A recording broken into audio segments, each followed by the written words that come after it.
Every day, billions of people come here with questions about all kinds of things. Sometimes we even get questions about Google search itself, like how this whole thing actually works.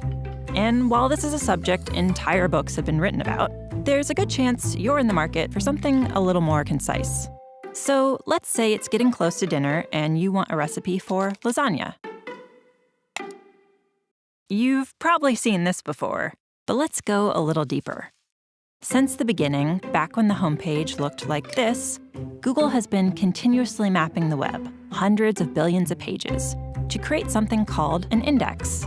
Think of it as the giant library we look through whenever you do a search for lasagna or anything else.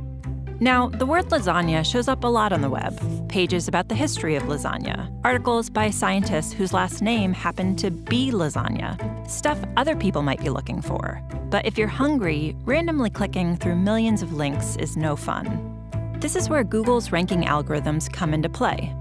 First, they try to understand what you're looking for, so they can be helpful even if you don't know exactly the right words to use or if your spelling is a little off. Then they sift through millions of possible matches in the index and automatically assemble a page that tries to put the most relevant information up top for you to choose from.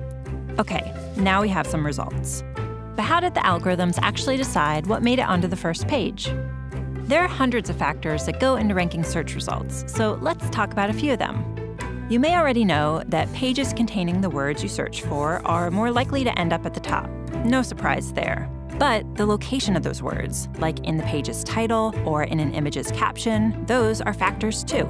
There's a lot more to ranking than just words. Back when Google got started, we looked at how pages linked to each other to better understand what pages were about and how important and trustworthy they seemed. Today, linking is still an important factor.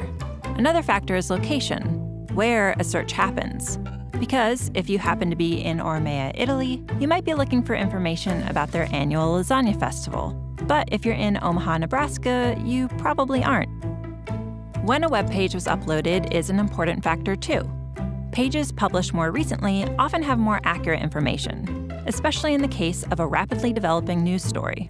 Of course, not every site on the web is trying to be helpful.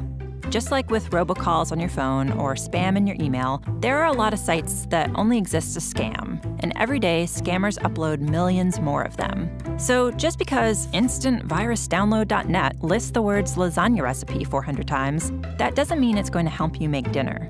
We spend a lot of time trying to stay one step ahead of tricks like these, making sure our algorithms can recognize scam sites and flag them before they make it to your search results page. So let's review.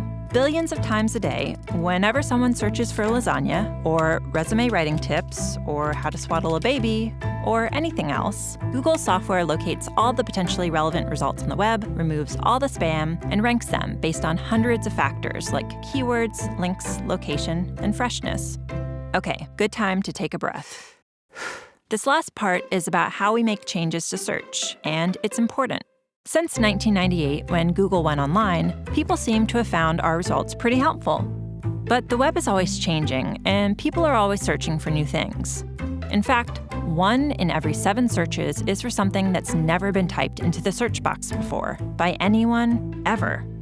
So we're always working on updates to search, thousands every year. Which brings up a big question. How do we decide whether a change is making search more helpful? Well, one of the ways we evaluate potential updates to search is by asking people like you. Every day, thousands of search quality raters look at samples of search results side by side, then give feedback about the relevance and reliability of the information. To make sure those evaluations are consistent, the raters follow a list of search quality evaluator guidelines. Think of them as our publicly available guide to what makes a good result good. Oh, and one last thing to remember. We use responses from raters to evaluate changes, but they don't directly impact how search results are ranked. So there you have it. Every time you click search, our algorithms are analyzing the meaning of the words in your search, matching them to the content on the web, understanding what content is most likely to be helpful and reliable, and then automatically putting it all together in a neatly organized page designed to get you the info you need. All in, 0.81 seconds? Wow. Anyone else ready for dinner?